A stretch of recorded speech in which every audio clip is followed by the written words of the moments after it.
আব্দুল আজিজ আপনি লিখেছেন, ভূমিকম্প কেন হয়? এটা কি আমাদের হাতের কামাই? ভূমিকম্পে আমাদের করণীয় কি? ভাই আব্দুল আজিজ, আল্লাহ রাব্বুল আলামিন যা ঘটান এই পৃথিবীতে, তার সবকিছু সৃষ্টি জগতে বরং যা কিছু হয় তার প্রত্যেকটির কোনো না কোনো হিকমা, কোনো না কোনো রহস্য লুকায়িত আছে। বিজ্ঞানীরা আজকাল আমাদের ভূমিকম্পের নানা ব্যাখ্যা জানাচ্ছেন। এই কারণে ভূমিকম্প হচ্ছে, এই কারণে ভূমিকম্প বাড়ছে, এত মাত্রার ভূমিকম্প হওয়ার কারণ এটি। এগুলো তাদের গবেষণা। এই সমস্ত গবেষণাকে ডিনাই করার কোনো প্রয়োজন নেই। এগুলো আপন জায়গা ঠিক থেকেও এর অন্তর্নিহিত বহুবিধ রহস্য, হিকমা থাকতে পারে, বরং থাকাটাই স্বাভাবিক। আমরা যদি বলি এই কারণে হয়েছে, তাহলে যদি জিজ্ঞেস করা হয় সে কারণটি কেন দেখা দিয়েছে, তার হয়তো একটা উত্তর দেওয়া যাবে। তারপরে যদি আবার পাল্টা প্রশ্ন করা হয় ওই কারণটি আবার কেন দেখা দিয়েছে, তখন হয়তো আমরা কোনো কারণ বলতে পারবো না। অতএব এর গোড়ায় একটা পর্যায়ে গিয়ে আমাদেরকে আল্লাহ রাব্বুল আলামিনের হুকুম হয়েছে, আল্লাহ নির্দেশ হয়েছে, আল্লাহর ফয়সালা হয়েছে, এরকম বিষয়ের উপর, অর্থাৎ এই বিষয়টির উপর আমাদেরকে নিজেদেরকে ন্যস্ত করা ছাড়া, সেখানে গিয়ে ঠেকা ছাড়া আর কোনো উপায়ান্তর কিন্তু আমাদের থাকবে না।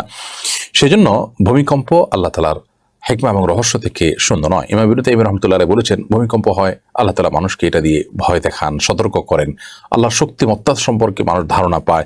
অনেক সময় মানুষের পাপাচার বৃদ্ধি হওয়ার কারণে আল্লাহর আযাব হিসাবে এটি হয়ে থাকে।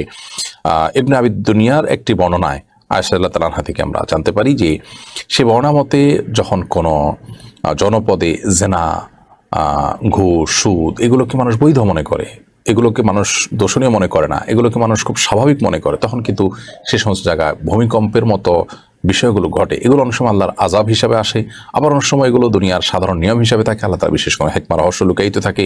অনেক সময় আল্লাহ তাআলা বান্দাকে পরীক্ষা করবার জন্য করেন, অন্য সমস্ত বড় বড় ঘটনা, প্রাকৃতিক ঘটনাগুলোর মতো।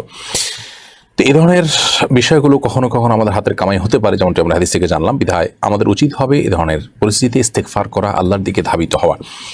মনে রাখা উচিত যে অতি বিজ্ঞান মনস্ক হতে গিয়ে আমরা যখন স্পিরিচুয়াল দিককে অস্বীকার করব, আমরা যখন বাস্তবতার চাইতেও নিগুড় বাস্তবতাকে অস্বীকার করব, তখন আজ সামুদ জাতির পরিণতি আমাদের হতে পারে। আজ সামুদ জাতি, তারা কিন্তু আল্লাহর আযাবকে এরকম হেসে উড়িয়ে দিয়েছিল। আর তারা মনে করেছিল আরে আযাব আবার কি। তারা নিজেদেরকে অনেক বেশি জ্ঞানী মনে করত, অনেক বেশি পণ্ডিত মনে করতো। আল্লাহ তাআলা বলেছেন ইরমাদাত নিআমাদ আল্লাতী লাম ইউখলাক মিসলুহা ফিল বিলাদ, যে তাদের মতো, ইরামদের মতো এরকম শক্তিশালী, এরকম তীক্ষ্ণ বুদ্ধির অধিকারী, এরকম প্রকৌশল বিদ্যার অধিকারী তাদের আগে পৃথিবীতে আর কাউকে সৃষ্টি করা হয়নি।